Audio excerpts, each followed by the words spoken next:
Au nom du Père et du Fils et du Saint-Esprit, Amen. Chers frères et sœurs en Christ, nous sommes au 3e dimanche du temps de Carême année B.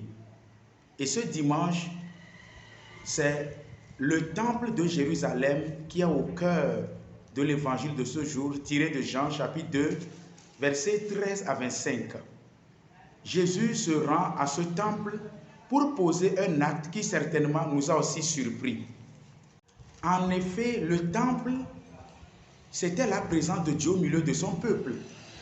Et dans le temple se trouvait le Saint des Saints, où il y avait l'arche de l'alliance de Dieu qui contenait les tables de la loi.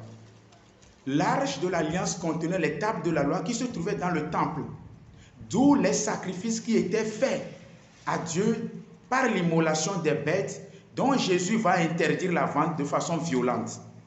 En agissant ainsi, ce qui peut surprendre et a même surpris ses contemporains, Jésus mettait fin au sacrifice de l'ancienne alliance et réinstaurait maintenant la nouvelle alliance dont ce ne sont plus le sang des bêtes qui seront offerts à Dieu, mais le sang de Jésus lui-même pour sceller la nouvelle alliance.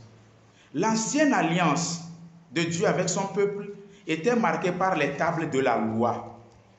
Et la première lecture d'aujourd'hui, Exode chapitre 20, versets 1 à 17, nous montre justement ce que contenaient les tables de la loi. Ce sont les 10 commandements de Dieu. C'était cela la première alliance de Dieu avec son peuple. Mais en rentrant dans le temple, en chassant les vendeurs de bêtes, Jésus réaffirme qu'il est l'agneau de la nouvelle alliance, dont l'alliance se fera par son sang. C'est pour cela qu'on dit le sang de la nouvelle alliance, de l'alliance éternelle. Jésus réaffirme donc que la centralité du culte de Dieu, ce n'est plus par le sang des bêtes versé dans le temple, mais c'est lui-même. C'est pourquoi il dit « Détruisez ce temple et en 3 jours je le relèverai ». Jésus relève le temple de Dieu par son propre corps. Pourquoi? Nous savons que le temple actuel dont il est question dans l'évangile a été bâti à l'endroit où Abraham devait offrir son fils. Nous l'entendions le dimanche passé. C'est dans ce temple que Jésus a été consacré à Dieu quand il est né 8 jours plus tard. C'est dans ce temple également qu'à 12 ans, il se rend à la Pâque. Et ses parents le perdent de vue, le cherchant pendant 3 jours, alors qu'il était au milieu des docteurs de la loi, leur enseignant déjà la parole. Et c'est justement au-dessus de ce temple que le diable le placera au cours des tentations que nous avions entendues le premier dimanche de Carême. En venant dans ce temple, Jésus introduit une nouveauté dans l'adoration de Dieu. Vous savez que l'Écriture dit que les vrais adorateurs adoreront le Père en esprit et vérité.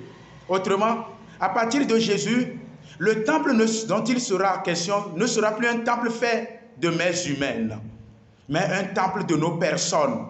Il réaffirme qu'en lui, nous sommes le temple vivant de Dieu. Et Saint Paul dira que ne savez-vous pas que vous êtes les temples du Dieu vivant? Dans le temple, en chassant ces vendeurs, Jésus est en train de nous chasser, de nous libérer de tout ce qui peut être un obstacle à l'adoration du vrai Dieu. Tout ce qui peut être un obstacle à ce que nous pratiquions les commandements, qu'il ramène à 2, l'amour de Dieu, l'amour du prochain. Alors, à la place des bêtes, voyons plutôt nos péchés, nos défauts. Comme le dit, les péchés de meurtre, de mensonge, d'adultère, de faux témoignages, de vol, tout ce qui pouvait constituer un mal. En purifiant et en chassant ces vendeurs du temple, Jésus est en train de chasser de nous tout ce qui est obstacle à l'adoration de Dieu en nous. Jésus est en train de nous libérer de tout ce qui est péché, de tous les pesanteurs spirituelles. En même temps, il réaffirme que sans la croix, nous ne pouvons être sauvés. Oui, chers frères et sœurs, sans la croix de Jésus, alors qu'il va s'immoler sur la croix, nous ne pouvons pas être sauvés.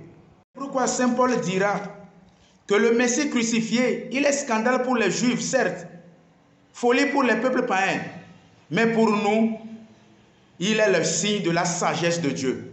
Jésus est le signe de la sagesse de Dieu. C'est pourquoi je voudrais te dire, mon frère, ma soeur, tant que tu acceptes Jésus, accepte aussi la croix. Parce qu'il n'y a pas de vie chrétienne fructueuse sans la croix. Et là où Jésus est présent, nous sommes donc les temples vivants pour le manifester au milieu du monde. Amen.